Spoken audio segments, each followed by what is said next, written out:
Good morning, children. How are you all? I hope you are all safe and good. Yes, children, past week we revised Unit 1, prose and also poem. I hope you learned that. Yes? Okay. So today we are going to revise Unit 2, A Light for the Palace Fire. A Light for the Palace Fire. So before that, I am going to ask a question. How many of you love your parents, children? Yes, so everyone love your parents so much, is it? And they also love us so much. Okay, then who else love us? Yes, our grandparents and our family members too. Okay, here our parents love is a love that never expect anything back from us. Okay, so such love is called as selfless love. Okay, children, what is selfless love? Yes, selfless love is a love that will be, they're always ready to help when a person needs their love. Whatever happens, if they are ever ready to do the things willingly. Okay, so such type of love we can always expect from most loved ones. Okay, here in our lesson we are going to see about such kind of selfless love who show to others. Okay, so our lesson is about a light for the palace fire.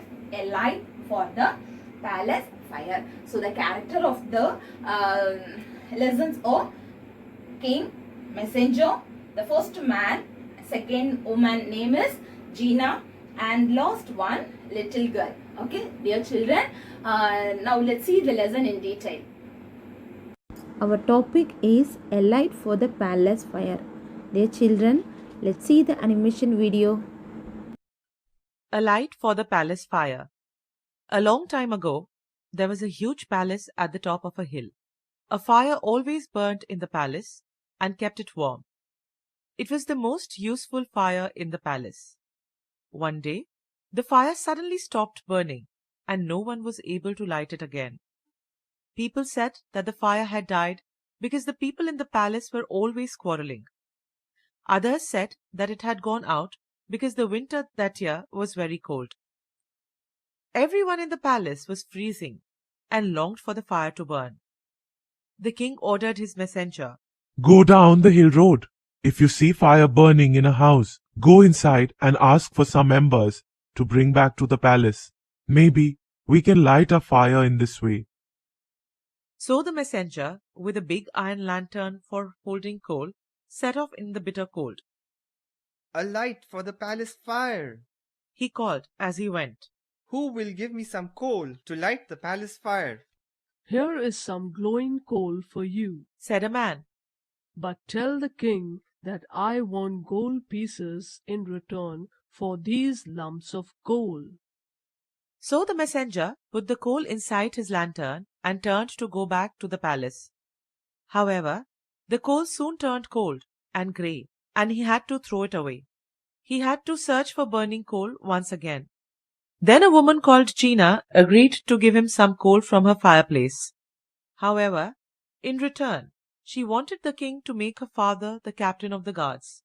The messenger took some burning coal from the fireplace, put it in his lantern, and set off for the palace. However, soon he saw that the coal from Gina's fireplace was no longer burning. It had turned to grey ash, so he threw it away and set off again in search of some coal. At last, he came to a cottage at the foot of the hill. The door opened at once when he knocked. There was a little girl inside, stirring porridge over a small fire. A light for the palace fire? She repeated when the messenger told her what he wanted. You may have as much coal as you like. She said, Do sit down though, warm yourself and have a bowl of porridge before you start out in the cold again. Then you may have half of a fire if the king needs it. The messenger did as the little girl said. Then he lifted a small bright coal from the fire and put it in his lantern. It will never burn all the way back to the palace, Thought the messenger. With each step he took, the coal grew brighter. It lit up the dark road as if the sun was shining, and it warmed him too. When he reached the palace, the coal still burned and glowed. As soon as he touched it to the grey logs in the fireplace, they burst into flames. The fire once again warmed the palace folk. They realized that this was because selfless love had come with the coal from the little girl's cottage. Dear children, take your English book, take page number 14, Unit 2, A Light for the Palace Fire. Finger on the first line. I'll read line by line. Just listen carefully, children. A long time ago, there was a huge palace at the top of a hill. A fire always burned in the palace and kept it warm. It was the most useful fire in the palace. One day, the fire suddenly stopped burning and no one was able to light it again. People said that the fire had died because the people in the palace were always quarreling. Others said that it had gone out because the winter that year was very cold.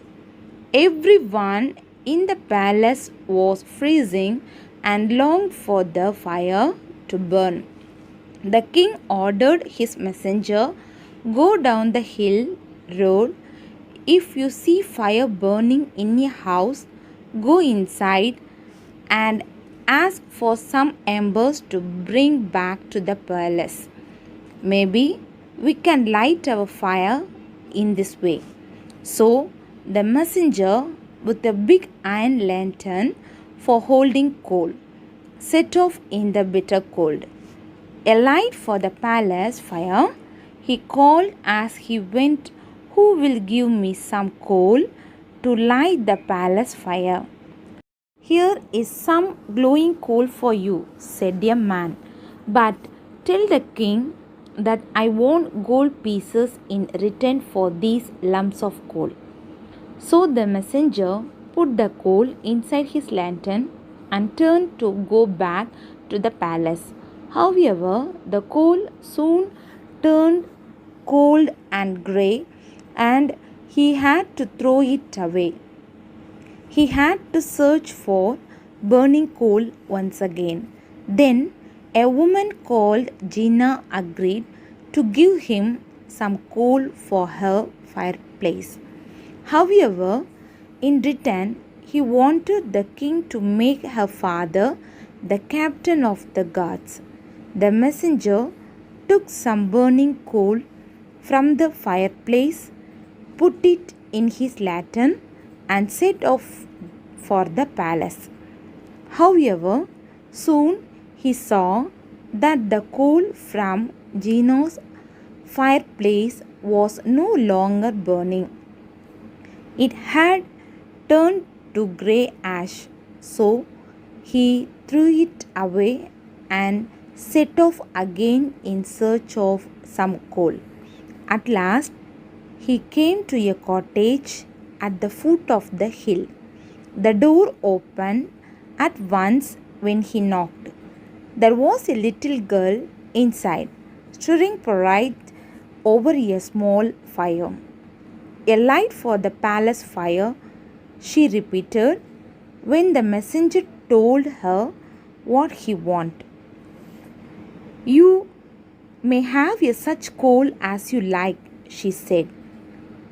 "Do sit down, though. Warm yourself and have a bowl of porridge before you started out in the cold again. Then you may have off of our fire if the king needs it." The messenger did as the little girl said. Then he lifted a small bright coal from the fire and put it in his lantern. "It will never burn all the way back to the palace," thought the messenger. With each step he took, the coal grew brighter. It lit up the dark road as if the sun was shining, and it warmed him too. When he reached the palace, the coal still burned and glowed. As soon as he touched it to the grey logs in the fireplace, they burst into flames. The fire once again warmed the palace folk. They realized that this was because selfless love had come with the coal from the little girl's cottage. Dear children, read this lesson twice and you find the odd words. And you learn the odd words and you write 2 times in your rough note. Now we move on the exercise part. In book exercise A, read the sentences and answer the questions. So first one, go down the hill road. If you see fire burning in your house, go inside and ask for some embers to bring back to the palace. So first question, who said these words and to whom? Who said these words and to whom? The king said these words to his messenger. Next question, what made the speaker say these words? What made the speaker say these words? Answer is, the king said these words because the palace fire had gone out and no one was able to light it again. The king said these words because the palace fire had gone out and no one was able to light it again. So next question is, what did the listener do next? The listener set off in the bitter cold to get some embers for the palace fire. Next we see the another sentence, that is, they realized that this was because selfless love had come with the coal from the little girl's cottage. So here they will ask a few questions. First one is, who are they in the above lines? They in the above lines are palace folk. Here they represent as palace folk. Next question is, what does selfless love refer to? Selfless love refers to selfless service. Here selfless love refers to selfless service. Next question, who had shown selfless love and how? The little girl had shown selfless love by giving coal to the messenger without asking anything in return. Now dear children, take your class work note and you write the first Roman letter onwards. Now you finger on that line. First one, quarreling. First one is quarreling. Q-U-A-R-R-E-L-L-I-N-G. Quarreling. Second one, burned. B-U-R-N-E-D. Burned. Third one, messenger. M-E-S-S-E-N-G-E-R. Messenger. Fourth one, embers. E-M-B-E-R-S. Embers. Next one, lantern. L-A-N-T-E-R-N. Lantern. Sixth one, coal. C-O-A-L. Coal. Seventh one, fireplace. F-I-R-E. Fireplace. P-L-A-C-E. Next one, eighth one is porridge. P-O-R-R-I-D-G-E. Porridge. So next one is palace folk. P-A-L-A-C-E. Palace folk. F-O-L-K. Folk. Next one, realized. R-E-A-L-I-Z-E-D. Realized. Next, the second Roman letter is synonyms. First one, quarreling. So quarreling means fighting. Second one, longed for. It means wished for. Longed for, wished for. Next one, embers. So embers means burning coal.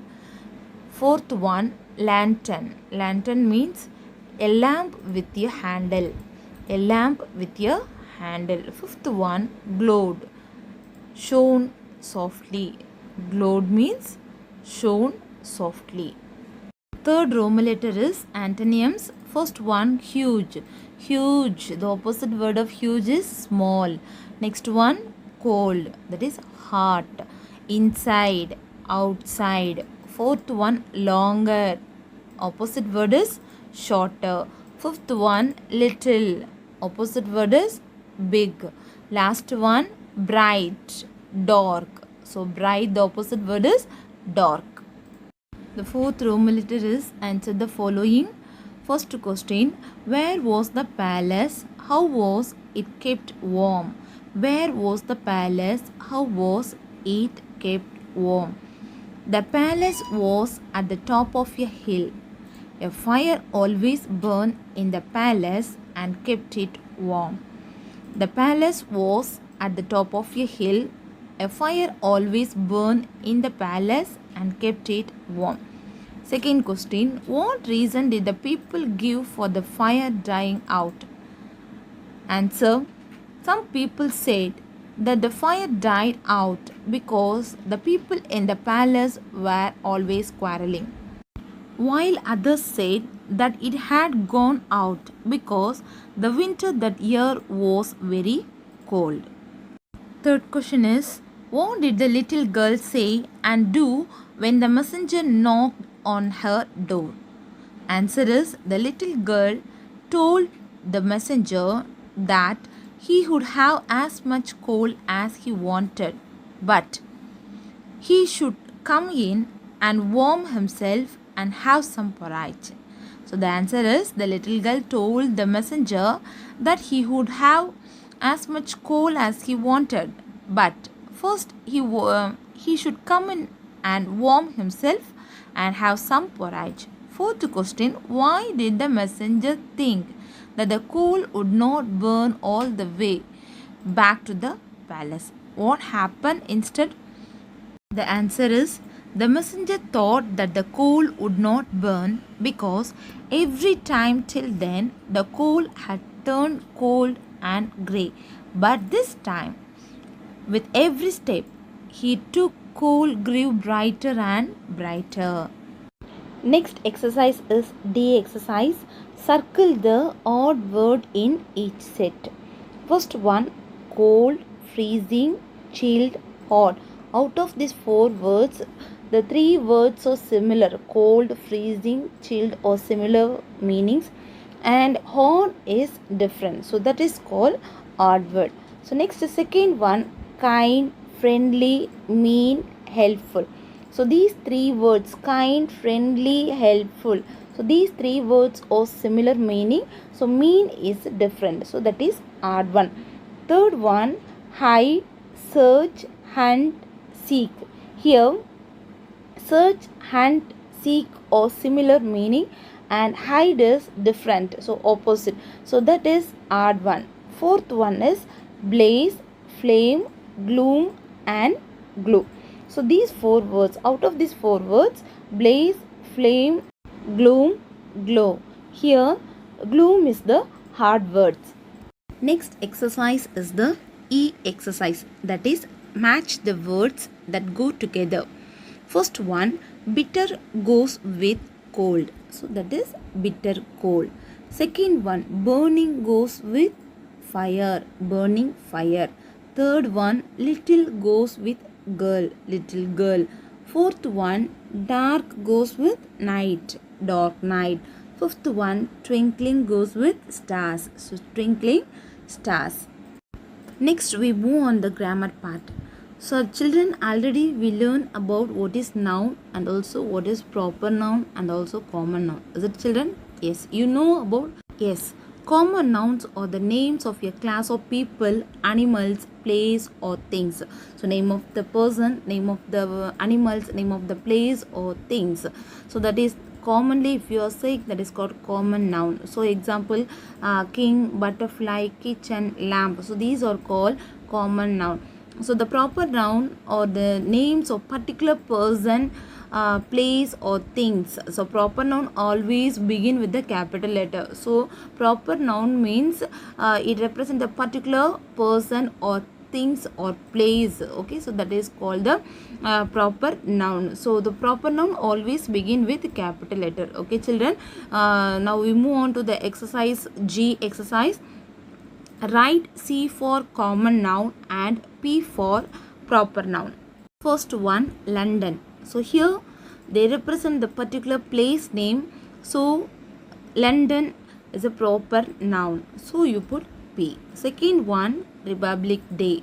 Here also they will express the particular day and also it start with a capital letter. So the proper noun always begin with the capital letter. Is it children? So Republic Day. So it is a proper noun, P.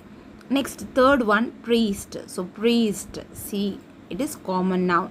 Fourth one, Mr. Temi, that is proper noun. So fifth one is garden, it is a common place, so you put C. Next one, September. So particularly they mention the month, so September is a proper noun. Next, seventh one, Gurudwara. So that is common place, so that is C, common noun. Next one, Bharat Hospital. So particularly they mention the hospital name, so it is proper noun. Last one is National Museum. Here also they represent the particular name of the museum, so it is proper noun. Dear children, you complete all the book exercises and also the classwork. In classwork note, you write neatly, children. Thank you.